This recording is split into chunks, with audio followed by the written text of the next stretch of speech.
ये चुनाव झारखंड में साधारण चुनाव नहीं है। इस चुनाव में केवल सरकार का चुनाव नहीं होना, इस चुनाव में झारखंड की माटी, बेटी और रोटी दांव पर लगी हुई है। कांग्रेस की सरकार अगर बनी तो घुसपैठियों को 450 रुपए में गैस सिलेंडर देंगे। इस बयान का मतलब क्या है? इस बयान का एक मतलब है कि घुसपैठिए हैं, घुसपैठिए उनके वोट बैंक हैं और वो घुसपैठियों के वोट सुरक्षित करने के लिए उनको 450 रुपया में गैस सिलेंडर देंगे। क्या सत्ता पाने की हवस में जेएमएम कांग्रेस झारखंड की माटी, बेटी, रोटी अवैध रूप से अवैध घुसपैठियों के पास गिरवी रख देगी? धरती आबा ने जिस माटी को बचाने के लिए अपना सर्वोच्च बलिदान दिया, वो माटी, झारखंड की ये पवित्र धरती फिर संकट में है। आदिवासी भाई बहनों के जल, जमीन और जंगल पर अवैध घुसपैठिए कब्जा कर रहे हैं। मां और बहनों के साथ, बेटी और बहनों के साथ, उनकी अस्मिता के साथ खेला जा रहा है, उनके सम्मान के साथ खेला जा रहा है। ये चुनाव झारखंड में साधारण चुनाव नहीं है। इस चुनाव में केवल सरकार का चुनाव नहीं होना, इस चुनाव में झारखंड की माटी, बेटी और रोटी दांव पर लगी हुई है। मित्रों, कल कांग्रेस के झारखंड प्रदेश के प्रभारी का एक बयान आप सबने भी सुना होगा। गुलाम अहमद मीर वो कह रहे हैं कि कांग्रेस की सरकार अगर बनी तो घुसपैठियों को 450 रुपए में गैस सिलेंडर देंगे। इस बयान का मतलब क्या है? इस बयान का एक मतलब है कि घुसपैठिए हैं। जब हम लोग घुसपैठ की बात और घुसपैठियों की बात करते हैं तो कांग्रेस, जेएमएम ये कहता है कि भाजपा वैसे घुसपैठियों की बात कर रही है, लेकिन उनके प्रदेश के प्रभारी कह रहे हैं कि हम घुसपैठियों को 450 रुपया में गैस सिलेंडर देंगे। दो चीजें इससे स्पष्ट होती है।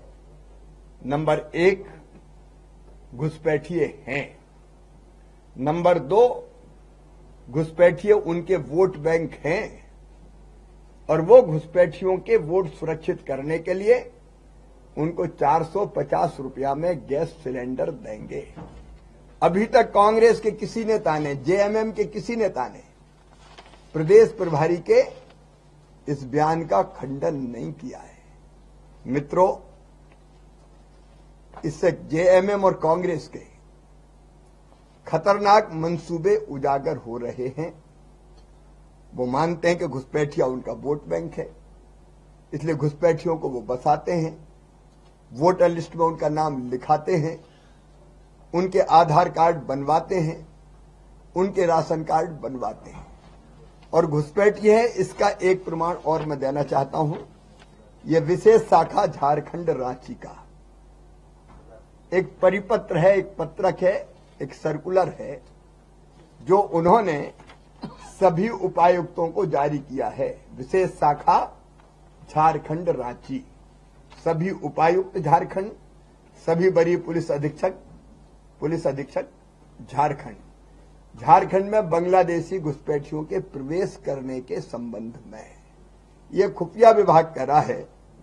निर्देशानुसार उपर्युक्त विषय के संबंध में सूचित करना है कि झारखंड राज्य अंतर्गत संथाल परगना क्षेत्र में बांग्लादेशी घुसपैठियों के प्रवेश करने की सूचना है। प्राप्त सूचना अनुसार इन बांग्लादेशी घुसपैठियों को पहले संथाल परगना क्षेत्र के विभिन्न मदरसों में ठहराया जाता है। ये मैं नहीं कह रहा, खुफिया शाखा कह रही है। मदरसों में ठहराया जाता है, इसके पश्चात इनके सरकारी दस्तावेज तैयार किए जाते हैं, उनका नाम मतदाता सूची में डाला जाता है, फिर साजिश के तहत उन्हें बसाया जाता है। ये खुफिया विभाग पत्र जारी करके कह रहा है, लेकिन खुफिया विभाग के इस पत्र पर राज्य सरकार ने घुसपैठियों को पहचानने के लिए कोई कार्रवाई नहीं की, उनके खिलाफ कोई अभियान नहीं चला, रोकने की कोई कोशिश नहीं की, क्योंकि वही तो बसाते हैं, वही लाते हैं। घुसपैठियों के माध्यम से झारखंड में वो घुसपैठियों के वोट पक्के करके इसको अपना राजनीतिक गढ़ बनाना चाहते हैं। ये अवैध घुसपैठिए जेएमएम और कांग्रेस के दिल और दिमाग में घुस गए, लेकिन इन घुसपैठियों के कारण मित्रों आज झारखंड की क्या हालत हो गई है। जो लोग कह रहे हैं कि घुसपैठियों को 450 रुपए में गैस कनेक्शन देंगे, गैस सिलेंडर देंगे, वो खुले आम अपने देश में और घुसपैठियों को बुला रहे हैं, उनको प्रश्रय दे रहे हैं। मैं जेएमएम और कांग्रेस से पूछना चाहता हूं, क्या विदेशी घुसपैठियों को बसाना,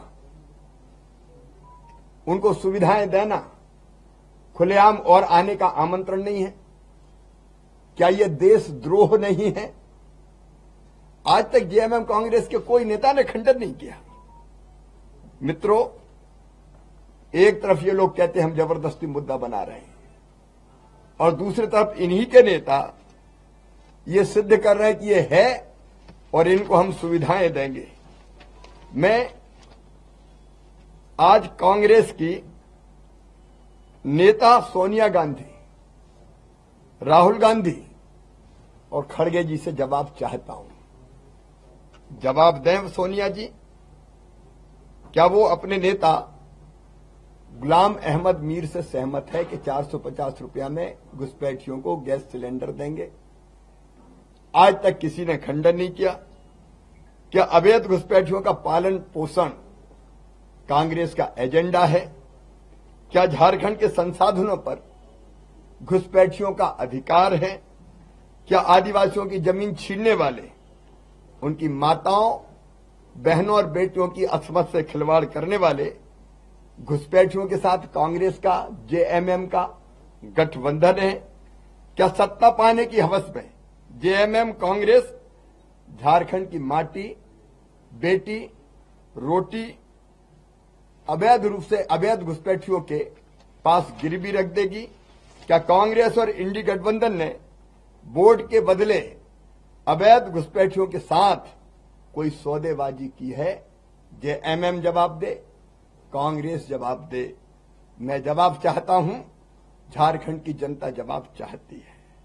मित्रों, आज संथाल परगना की हालत देखिए। डेमोग्राफी देखते ही देखते कैसे चेंज हो गई। धीरे धीरे आदिवासी यहां अल्पसंख्यक हो गए। जिस माटी, बेटी और रोटी के लिए भगवान बिरसा मुंडा ने उलगुलान क्रांति का आह्वान किया था, आज वो माटी, बेटी, रोटी पर झारखंड में घुसपैठिए कब्जा कर रहे हैं। संथाल परगना में 44% आदिवासी थे ऑन रिकॉर्ड, ये केवल 28% रह गए हैं। पाकुड़ में आज आदिवासी समाज अल्पसंख्यक हो गया, 2/3 दूसरे लोग वहां बच गए। अगर आज भी वहां आदिवासियों और मूलवासियों के साथ हम खड़े नहीं हुए तो आने वाला समय बहुत भयानक होगा। पाकुड़ के जिकरहट्टी स्थित संथाली टोला और माल पहाड़िया गांव में आज अनुसूचित जनजाति का कोई सदस्य नहीं बचा है, कोई सदस्य नहीं बचा है। आखिर वहां के भूमिपुत्र कहां गए? वहां के आदिवासी कहां गए? उनके घरों पर, जमीनों पर आज कब्जा किसका है? वहां दर्जनों गांव और टोले जमाई टोले के रूप में जाने जाते हैं। ये जमाई कौन है? ये जमाई कैसे बने? ये जमाई कहां से आए? इनको कौन संरक्षण दे रहा है? मित्रों, कई जगह यही घुसपैठिया भूमि अधिग्रहण के लिए दान पत्र के माध्यम से आदिवासी भूमि को गैर आदिवासियों को उपहार में भी दिए जाने की खबर, क्योंकि बेटी से शादी के बाद बेटी के नाम से जमीन खरीदना और जमीन खरीदने के बाद पंचायत के चुनाव लड़वा के पंचायत के संसाधनों पर कब्जा करना, यह आम है। कई जनप्रतिनिधि, वहां बेटियां जो आदिवासी थी, उनकी शादी इनके साथ हुई है, और बाद में जब वो चुनाव जीतती है तो कब्जा इनका होता है। संथाल परगना में वीर सिद्धो कान्हू की जन्मभूमि भोगना डी गांव में अब कुल मिला के 500 आदिवासी भी नहीं बचे, जबकि 1500 से ज्यादा संख्या घुसपैठियों की हो गई। पाकुड़ विधानसभा क्षेत्र में केवल 12-13% आदिवासी बचे। परगना की वीरभूमि भोगना डी में कई नए पक्के मकान मिलेंगे जिन पर जेएमएम का झंडा लहरा रहा है। इनमें से अधिकतर मकान बांग्लादेशी घुसपैठियों के हैं। मित्रों, आदिवासियों की जमीन लूटना, बहु बेटियों की अस्मत से खिलवाड़ करना और आदिवासी समाज के ताने वाने बिगाड़ना इनका काम है। इन्हें हिम्मत कहां से मिलती? जेएमएम और कांग्रेस इनको हिम्मत भी दे रहे हैं, इनका संरक्षण भी कर रहे हैं। और इसलिए मैं आज कह रहा हूं, पाकुड़, साहिबगंज और अन्य स्थानों पर आदिवासी समाज की स्थिति भयावह है। जिकरहट्टी, माल पहाड़िया, तलवा डांगा, किताझोर, दर्जनों ऐसे गांव जहां आदिवासी अल्पसंख्यक रह गए हैं, उनकी जमीन, उनके मकानों पर, उनके खेतों पर घुसपैठियों ने कब्जा किया है। मित्रों, यह संकट आज बहुत बड़ा संकट है। भारतीय जनता पार्टी का साफ मानना है और संकल्प है कि हम भारत की धरती पर, झारखंड की धरती पर विदेशी घुसपैठिए नहीं रहने देंगे। चुन चुनकर, पहचान पहचान कर इनको हम वापस निकालेंगे, और जिन आदिवासी भाई और बहनों की जमीन पर इन्हें कब्जा किया है, कानून बनाकर ये जमीन उनको वापस लौटाई जाएगी। लेकिन ये जो समाज है, हमारा आदिवासी समाज, इसके हितों की बात करने वाला जेएमएम क्या कर रहा है? बेटी रूबिका पहाड़िया के साथ क्या हुआ? लव जिहाद यही तो है। पहली शादी नहीं थी रूबिका के साथ, पहले से पत्नी थी, फिर शादी की और बाद में 50-60 टुकड़ों में काट काट के फेंक दिया गया। अंकिता सिंह के साथ क्या हुआ? ये भयावह संकट है आज, और इसलिए एक नई क्रांति की जरूरत है वोट के जरिए। भारतीय जनता पार्टी झारखंड की जनता से, संथाल परगना की इस जनता से अपील करती है कि इस चुनाव को साधारण चुनाव ना समझे। केवल एमएलए नहीं चुनना, झारखंड में रोटी, माटी और बेटी को बचाना है, जिसके लिए भारतीय जनता पार्टी की सरकार, एनडीए की सरकार पूरी तरह से कटिबद्ध है। कांग्रेस का, जेएमएम का, इंडी गठबंधन का सोच ही देश विरोधी है और विकृत है। हमेशा भारत विरोधी लोगों का साथ कई बार देती आई है कांग्रेस। जैसे प्रधानमंत्री जब श्रीमान मनमोहन सिंह थे, तब JKLF जैसे आतंकी संगठन के मुखिया यासीन मलिक को पीएम आवास पे बुलाकर वो मुलाकात करते हैं, जिसने 4 वायुसेना के हमारे सैनिकों की हत्या की थी, और बाद में उसको सजा मिलती है, कोर्ट से उम्र कैद की सजा मिलती है। जम्मू कश्मीर पर जब आतंकी हमला होता है और भारतीय सेना सर्जिकल स्ट्राइक करती है, तो सर्जिकल स्ट्राइक का सबूत मांगने वाली कांग्रेस कैसे देशभक्त हो सकती है? राहुल गांधी के राजनीतिक सलाहकार सैम पित्रोदा ये कहते हैं कि ऐसे हमले तो होते रहते हैं, कुछ आतंकियों के कारण पूरे पाकिस्तान को सजा क्यों दी जा रही है? पाकिस्तान प्रेम उनका बाहर निकल पड़ता है। अभी पाकिस्तान ने कहा कश्मीर से धारा 370 हटनी चाहिए, और कांग्रेस ने भी अभी विधानसभा में वही किया कि धारा 370 हटाने का प्रस्ताव पारित कर दिया गया। ये सारे उदाहरण ये बताते हैं कि कांग्रेस ऐसी गतिविधियों का लगातार साथ देती आई है। कांग्रेस, जेएमएम जैसे दलों से आज सावधान रहना अत्यंत आवश्यक है। भगवान बिरसा मुंडा की जयंती पर मैं एक बार फिर झारखंड की जनता से ये अपील करता हूं, अभी नहीं तो कभी नहीं, बचा लें झारखंड की बेटी, माटी और रोटी को भारतीय जनता पार्टी और एनडीए गठबंधन सरकार में आएगा तो चुन चुन के घुसपैठिए बाहर निकाले जाएंगे।